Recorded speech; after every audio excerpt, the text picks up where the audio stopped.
¿Se senderiza la agenda nacional a velocidad de crucero, como diría Mirko Lauer? Para conversar sobre este y otros temas están con nosotros el ex defensor del pueblo Jorge Santisteban y Hugo Guerra, subdirector de El Comercio. Bienvenidos. Jorge, tú estuviste involucrado en esta directamente, la Defensoría del Pueblo, ¿no? En la comisión ad hoc. ¿Qué opinión te merece esto de los recientes cuestionamientos a los inocentes que fueron indultados? En primer lugar, yo quiero reiterar lo que dice por ahí el padre Lancier. Se hizo la comisión ad hoc, se trabajó con sumo cuidado. En ese momento se analizó el caso de todas aquellas personas que querían beneficiarse del indulto porque eran inocentes. Se estudiaron los expedientes judiciales, se estudiaron los expedientes que tenía la DINCOTE. La DINCOTE tenía un delegado en la comisión ad hoc y cada uno de los casos era discutido con las autoridades de seguridad policial antes de que se procediera al indulto. De manera que tuvimos mucho más tiempo con los jueces que los condenaron. Al contrario, se hizo un trabajo sumamente detallado que estudiaba el expediente judicial, la relación, si tenía o no vinculación con las organizaciones terroristas, e inclusive su vida dentro de la prisión, cómo cumplía su régimen de vida, cuáles eran las relaciones con la familia, de manera que yo puedo estar segura de que esos casos en los que se dijo eran inocentes, efectivamente se extremaron todas las investigaciones y salieron en libertad. Y por lo que he visto en el especial que han hecho en este programa, están trabajando. Tengo contacto con algunos de ellos, están ejerciendo distintos oficios. Los hay, por supuesto, aquellos que no trabajan. Y desde luego, sí se ven muy afectados cuando se cuestiona su condición de inocentes, cuando se cuestiona este tema de que los indultados pudieron haber tenido un interés bastardo, porque esto les afecta a su vida diaria, en la universidad, en el trabajo, frente a sus familias. De manera que me parece infame la campaña y creo que hay que hacer una distinción. Esos inocentes fueron bien indultados. Era lo que se requería en ese momento y era muy difícil en ese momento ir a procedimientos judiciales para que los declarara un juez inocentes. Por eso es que se buscó el indulto. Además, también se ha pretendido como confundir estos inocentes que fueron indultados con otros que se beneficiaron de una serie de medidas que favorecía la ley ciertamente, que eran los arrepentidos, que son casos totalmente distintos, ¿no? Pero que de alguna manera se han mezclado en estas... diciendo como que si esto no tiene nada que ver. Nada que ver, no tiene nada que ver. El arrepentido, por definición, es una persona que sí acepta haber cometido un delito. Exacto. Sí acepta la culpabilidad, pero por conveniencia el Estado dice, si me dan información, si los fiscales pueden con esto desarticular a la organización, entonces la responsabilidad penal queda disminuida. Son cosas totalmente distintas. El inocente no ha tenido responsabilidad penal, ha sido objeto de la maquinaria que lo llevó a procedimientos judiciales donde no se respetaba el debido proceso. El arrepentido sí fue responsable y negoció con el Ministerio Público y obtuvo algunos beneficios, pero no tiene nada que ver, son distintos. Esta suerte de campañita surge justamente a raíz, ciertamente, de la intensificación del accionar de los grupos subversivos que todavía subsisten en el país, ¿no? Pero un poco que se ha inflado esto, se aprovecha esta intensificación de la actividad terrorista para, digamos, avivar el temor que todavía está muy a flor de piel, ¿no?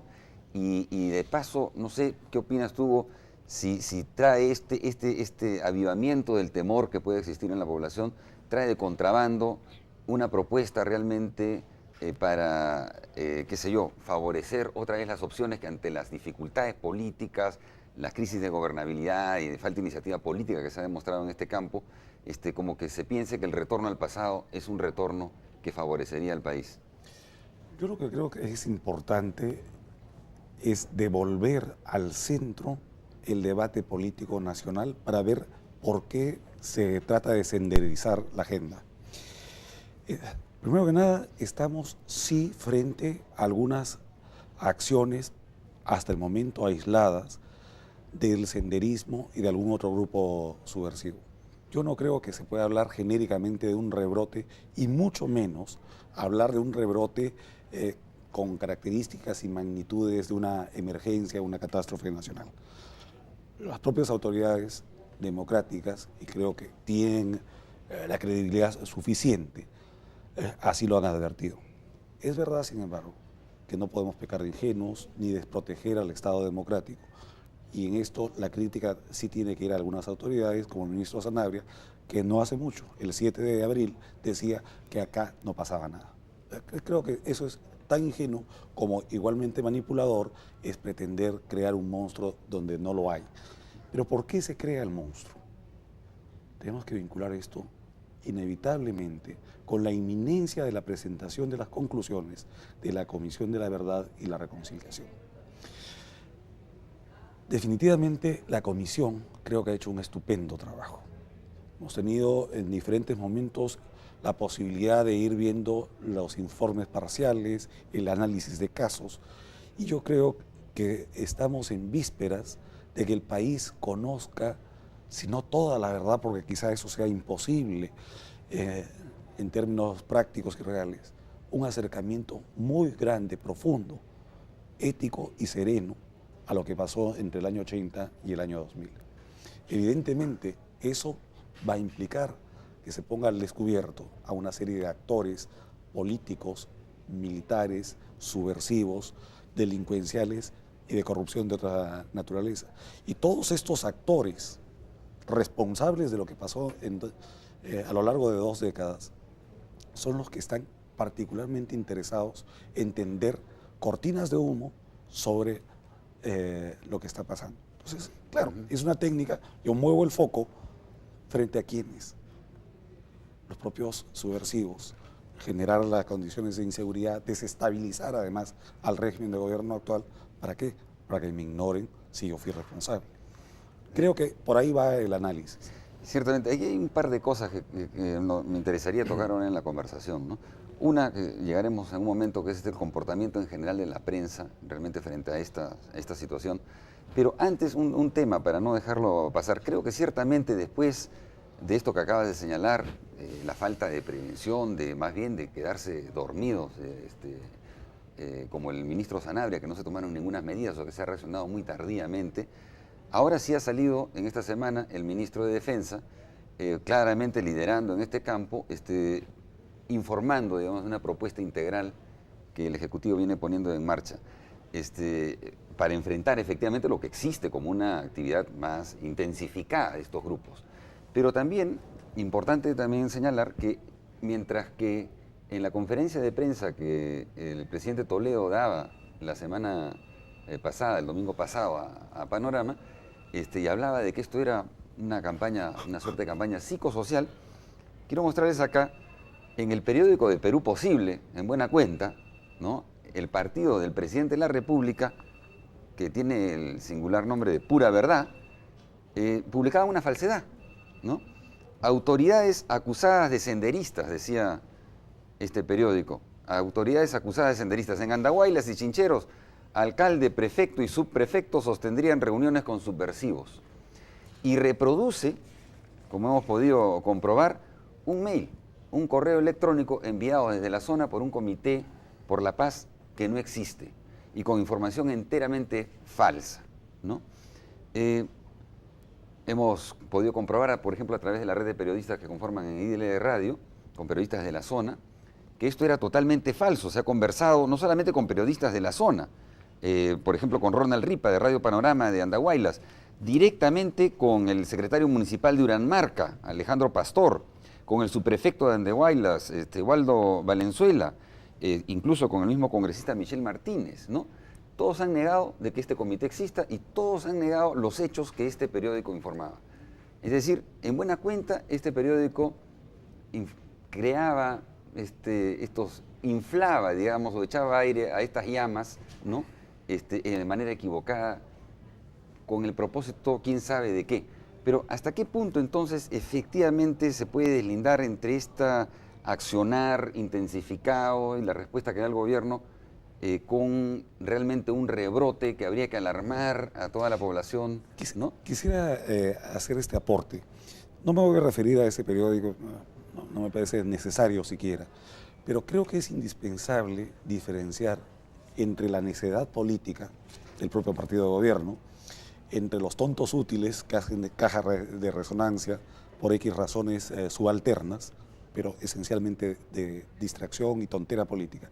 Y quienes realmente parecen estar alentando todo esto, hay indicios por lo menos, y vienen de dos lados. Yo quiero insistir mucho en las responsabilidades que se pueden encontrar muy pronto, a la vuelta de la esquina, cuando se presente el resultado de la Comisión de la Verdad. Están actuando preventivamente. Es decir, están distrayéndonos para que el momento que tengan que ser evaluados, no digo siquiera juzgados, corran la atención pública a otro lado. Pero también de la propia mafia fujimontesinista, que desde las cárceles tiene toda una estrategia. ¿Para qué? Para hacer trastabillar, para abrir fisuras en un sistema jurídico que se está recomponiendo. Si esto logra abrir esas fisuras, si se empieza a equivocar a la opinión pública en el sentido, por ejemplo, de no entender las diferencias entre el juez natural, las salas especializadas y toda la complejidad del análisis judicial y jurídico que podría hacernos Jorge en este momento, lo que van a lograr ellos son beneficios para sus propios procesos, se van a victimizar. ¿Quiénes financian estas campañas? No es una cosa tan sencilla como echar una bola a correr con rumores. Acá hay un financiamiento evidente para una campaña psicosocial muy profunda. Ciertamente alrededor de esta campaña, digamos, por alentar que se enfrenta al terrorismo, que es justificado, que la gente quiere, o sea, se apoyan realmente en un sentimiento que existe mayoritariamente en la población, sin duda alguna. Hay otras agendas, ¿no? Como tú estás señalando, en relación a la Comisión de la Verdad, en relación a la mafia, en general. Ciertamente ninguna de estas agendas subterráneas es una agenda democrática, ¿no? Definitivamente. Pero, Jorge, tal vez yo quisiera preguntar, no hablando ya de Pura Verdad, pero sí de un periódico que es miembro del Consejo de la Prensa, como Correo, un periódico, digamos, serio. Se publica, por ejemplo, regularmente una columna del señor Andrés Bedoya, ¿no? Se llama La Ortiga. La Ortiga. Sí. Y tiene una columna que llama la atención, ¿no? Digamos, no voy a hacer referencia al tipo de vocabulario que utiliza el señor Bedoya, porque seguramente lo pinta de cuerpo entero, pero expresamente ha hablado de borrar de la faz de la tierra a la Comisión de la Verdad, ¿no? Y termina con esta frase que me parece inaudita, por más libertad de expresión que exista, que es: ¿qué esperan que no liquidan a esos? Dice, después de haber mencionado a varios comisionados. ¿Se puede alentar algo así, digamos, en este clima enrarecido que se pretende provocar justamente en que se revivan temores, que se llame a ¿qué esperan que no liquidan a esos? Andrés Bedoya es un comentarista muy ácido, su columna se llama La Ortiga, ¿no es cierto? Que es, en fin, con lo cual se azotan en las comunidades indígenas, se pone de acuerdo a la tradición. Ha escrito muchos años en Expreso, yo lo conozco bien. Tiene una lengua lo suficientemente agresiva como para haber provocado esto, ¿no? Y en fin, eso es ya responsabilidad propia, porque es una columna firmada, ¿no? Quizá habría que recurrir a él, ¿no es cierto?, para explicarle cuáles son las consecuencias muy graves, ¿verdad?, que puede tener lo que él está anunciando. En todo caso, el tema del terrorismo también hay que entenderlo, no es un tema que se pueda borrar de la faz del Perú. Ciertamente. Ningún país hoy día está sujeto a verse ausente de lo que es el terrorismo, menos después del 11 de septiembre. De manera que el que exista terrorismo, el que adquiera nuevas modalidades, como aparentemente hoy día está adquiriendo Sendero, todo eso forma parte, lamentablemente, de una agenda ineludible en la vida moderna. Y desde luego hay que confrontarlo con las armas que corresponde. Mucha inteligencia, la Policía Nacional y, en fin, si también hay contribución de la Fuerza Armada, que así sea. Pero no necesariamente hay que, porque se presenta nuevamente el fenómeno, pensar que todo el